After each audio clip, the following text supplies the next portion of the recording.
अस्सलामु अलैकुम। आज की इस वीडियो के अंदर मैं आपके सामने इस्तिग़फ़ार करने के 10 बड़े फ़ायदे ज़िक्र करूँगा। उससे आपको इस बात का पता चलेगा कि इस्तिग़फ़ार करना कितना बड़ा अमल है और इसके कितने बेशुमार फ़वाइद और फ़ज़ाइल हैं। और मुझे उम्मीद है कि इन फ़वाइद को सुनने के बाद, इन फ़ज़ाइल को सुनने के बाद आप ये ज़रूर कोशिश करेंगे कि आप ज़्यादा से ज़्यादा इस्तिग़फ़ार करें। सबसे पहले तो ये जान लीजिए कि इस्तिग़फ़ार कहते किसे हैं। इस्तिग़फ़ार कहते हैं अल्लाह ताला से अपने गुनाहों की बख्शिश चाहना, अल्लाह ताला से अपने गुनाहों की माफ़ी मांगना, इसको इस्तिग़फ़ार कहा जाता है। अस्तग़फ़िरुल्लाह कह देना भी इस्तिग़फ़ार है, अल्लाहुम्मग़फ़िरली कह देना भी इस्तिग़फ़ार है, रब्बिग़फ़िरली इतना कह देना भी इस्तिग़फ़ार है। आपकी जो भी ज़ुबान हो, उर्दू, हिंदी, पश्तो, इंग्लिश, उसमें भी अल्लाह ताला से अपने गुनाहों की माफ़ी मांगने को इस्तिग़फ़ार कहा जाता है। लेकिन बेहतर ये है कि आप सल्लल्लाहु अलैहि वसल्लम की अहादीस में जो इस्तिग़फ़ार के अज़कार वारिद हुए हैं उनको पढ़ा जाए। उनमें से मैं 3 आपके सामने ज़िक्र कर देता हूँ। पहला, जो कि मुख्तसर भी है, अस्तग़फ़िरुल्लाह व अतूबु इलैह। दूसरा, रब्बिग़फ़िरली व तुब अलैया इन्नका अंतत तव्वाबुल गफ़ूर। तीसरा, अस्तग़फ़िरुल्लाह अल्लज़ी ला इलाहा इल्ला हुवल हय्युल क़य्यूम व अतूबु इलैह। तो आप इन तीनों में से किसी एक को रोज़ाना 100 मरतबा भी पढ़ लेंगे तो आपको इंशाल्लाह जो मैं 10 फ़ायदे ज़िक्र करने वाला हूँ तो वो इंशाल्लाह आपको हासिल हो जाएंगे। तो चलिए अब बढ़ते हैं उन फ़वाइद और फ़ज़ाइल की तरफ। पहला फ़ायदा, जो कि सूरत नूह की आयत नंबर 10 में ज़िक्र है कि गुनाह माफ़ होंगे। आप सल्लल्लाहु अलैहि वसल्लम ने फरमाया कि हर बनी आदम यानी कि हर इंसान ख़ताकार है, उससे गुनाह हो जाते हैं, लेकिन बेहतरीन ख़ताकार वो हैं जो तौबा कर लेते हैं। बहैसियत इंसान होने के हमसे गुनाह हो जाते हैं, और अगर गुनाह ज़्यादा होने लग जाएं तो उन गुनाहों की नहूसत ऐसी होती है कि हमारी ज़िंदगी बहुत तंग हो जाती है, हम बहुत सी मुश्किलात का शिकार होना शुरू हो जाते हैं और तरह तरह की मुसीबतें हम पर टूट पड़ती हैं। लिहाजा जब हम इस्तिग़फ़ार करते हैं तो उन गुनाहों का बोझ हल्का होता है और हमारी नेकियों में इजाफा होता है और वो तकलीफ़, मुसीबतें और परेशानियां भी दूर हो जाती हैं। दूसरा फ़ायदा, मालो दौलत में ज़्यादती होती है। सूरत नूह की आयत नंबर 12 के अंदर अल्लाह ताला ने यह जिक्र किया है कि जो इंसान भी इस्तिग़फ़ार करता है तो मैं उसकी माल के ज़रिए मदद करता हूँ, यानी कि उसको माल से नवाजता हूँ। माल का मिलना भी एक नेमत है अगर इंसान उसका खर्च सही तरह करे। इसलिए जो इंसान भी मालो दौलत या रिज़्क़ की वजह से परेशान रहता हो तो उसको चाहिए कि इस्तिग़फ़ार करे। तीसरा फ़ायदा, सूरत हूद में मज़कूर है कि जो शख्स भी इस्तिग़फ़ार करता है उसको खुशहाली वाली ज़िंदगी नसीब होगी। इसलिए जो इंसान भी ये चाहता हो कि मैं ज़िंदगी में खुश रहूँ, मेरी खुशहाली वाली ज़िंदगी हो, कम से कम इसके अंदर जो है वो गम हो, परेशानियाँ हों, तो उसको चाहिए कि वो ज़्यादा से ज़्यादा इस्तिग़फ़ार करे। चौथा फ़ायदा, औलाद नसीब होगी, क्योंकि सूरत नूह की आयत नंबर 12 में ये जिक्र है कि जो लोग इस्तिग़फ़ार करते हैं अल्लाह ताला उन्हें औलाद में बेटे देकर उनकी मदद करते हैं। लिहाजा जो लोग बे औलाद हों उनको चाहिए कि ज़्यादा से ज़्यादा इस्तिग़फ़ार करें। पाँचवा फ़ायदा, ताकत और क़ुव्वत मिलेगी। हर इंसान यही चाहता है कि वो बीमारियों से पाक रहे और सेहतमंद ज़िंदगी गुजारे, क्योंकि सेहत अल्लाह की बहुत बड़ी नेमत है। और जो शख्स भी इस्तिग़फ़ार करता है तो वो बीमारियों से बचा रहता है, उसको ताकत और क़ुव्वत मिलती है और वो सेहतमंद ज़िंदगी गुजारता है। छठा फ़ायदा, तौबा करने से अल्लाह ताला बेपनाह खुश होते हैं और अल्लाह ताला की मोहब्बत हासिल करने का ज़रिया है।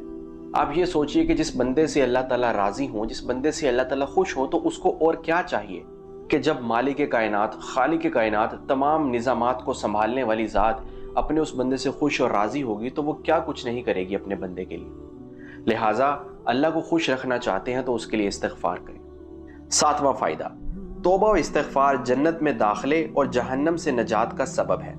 सूरत मरियम की आयत के अंदर ये जिक्र है कि जो लोग भी अपने गुनाहों की माफ़ी अल्लाह से मांगते रहते हैं, तौबा और इस्तिग़फ़ार करते रहते हैं, तो वो जन्नत में दाखिल होंगे और जहन्नम के अज़ाब से बचा लिए जाएंगे।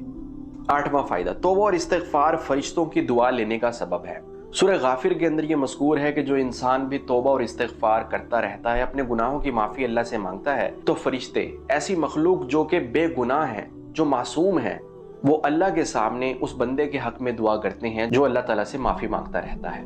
नौवां फ़ायदा, इस्तिग़फ़ार करने से तंगी में आसानी हो जाती है और हर गम से नजात मिलती है और ऐसी जगह से रिज़्क़ नसीब होता है जहाँ से इंसान वहमो गुमान भी नहीं कर सकता। आप सल्लल्लाहु अलैहि वसल्लम ने इरशाद फरमाया, जिसका मफ़हूम है जो कोई इस्तिग़फ़ार को लाजिम पकड़े अल्लाह ताला उसके लिए हर तंगी में आसानी, हर गम से दूरी पैदा फरमाएंगे और उसे ऐसी जगह से रिज़्क़ नसीब फरमाएंगे जहाँ से उसका गुमान भी नहीं होगा। 10वां फ़ायदा, قیامت کے دن نامہ اعمال میں خوشخبری ہوگی اس شخص کے لیے جو توبہ اور استغفار کرتا ہے۔ آپ صلی اللہ علیہ وسلم نے اپنی ایک حدیث پاک میں ارشاد فرمایا، مبارکباد ہے اس شخص کے لیے جس کے نامہ اعمال میں استغفار زیادہ ہو۔ یعنی جو انسان بھی زیادہ استغفار کرنے والا ہے تو قیامت کے دن جب وہ اپنے نامہ اعمال دیکھے گا تو اس کو دیکھ کر وہ خوش ہو جائے گا کہ میرے کتنے ہی گناہ ایسے تھے جو میں نے کیے تھے، لیکن وہ توبہ اور استغفار کی برکت سے ختم ہو گئے اور نامہ اعمال میں نہیں لکھے ہوئے۔ اور ظاہری سی بات ہے، جب گناہ کم ہوں گے، نیکیاں زیادہ ہوں گی تو انسان کامیاب ہو جائے گا اور جنت میں داخل ہو جائے گا۔ تو یہ ہیں وہ 10 فائدے جو استغفار کرنے سے انسان کو حاصل ہوتے ہیں۔ اور استغفار کرنا ایک مسنون عمل ہے، ایک سنت عمل بھی ہے جو کہ رسول اللہ صلی اللہ علیہ وسلم بھی کیا کرتے تھے۔ آپ صلی اللہ علیہ وسلم نے ایک حدیث پاک میں ارشاد فرمایا، اے لوگو اللہ کے سامنے توبہ کرو، بے شک میں بھی دن میں 100 مرتبہ توبہ کرتا ہوں۔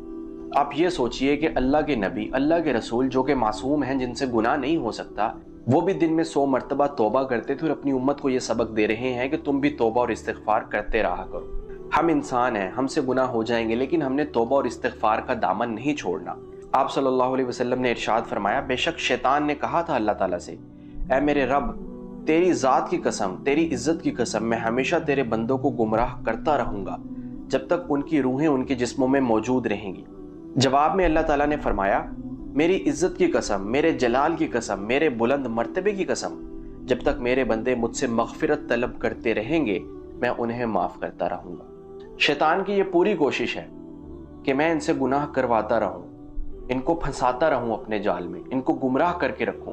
لیکن اللہ تعالیٰ نے کیا فرمایا کہ اگر وہ میرے سے توبہ کرتے رہیں گے، مجھ سے معافی مانگتے رہیں گے تو میں انہیں معاف کرتا رہوں گا، کیونکہ اللہ تعالیٰ کو انسان کی طبیعت کا اور اس کے مزاج کا اور اس کی فطرت کا پتہ ہے کہ انسان جو ہے وہ خطا کار ہے، اس سے غلطی ہو جاتی ہے، اللہ تعالیٰ کو پتہ ہے۔ لیکن اللہ تعالیٰ نے کہا کہ جب وہ مجھ سے معافی مانگتا رہے گا، میری طرف متوجہ ہو کر مجھ سے اپنے گناہوں کی بخشش مانگتا رہے گا تو میں اسے معاف کرتا رہوں گا۔ اور اس معافی کے ساتھ ساتھ جو میں نے آپ کے سامنے 10 فائدے ذکر کیے وہ بھی نصیب ہوں گے۔ یہ 10 فائدے تو چند فائدے ہیں جو میں نے آپ کے سامنے ذکر کیے۔ استغفار کرنے کے اور بھی بہت سے فوائد انسان کو حاصل ہوتے ہیں، اس لیے آپ یہ ضرور کوشش کریں کہ دن کے اندر 100 مرتبہ استغفار کیا کریں۔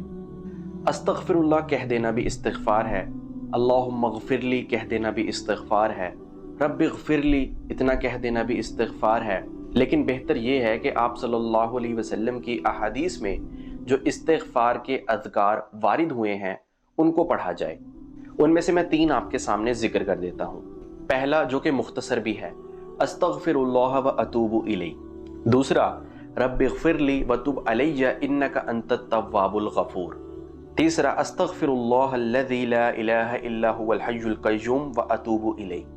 میں امید کرتا ہوں کہ یہ ویڈیو آپ کے لیے فائدہ مند ثابت ہوئی ہوگی۔ اب میں آپ کی اجازت چاہتا ہوں۔ السلام علیکم۔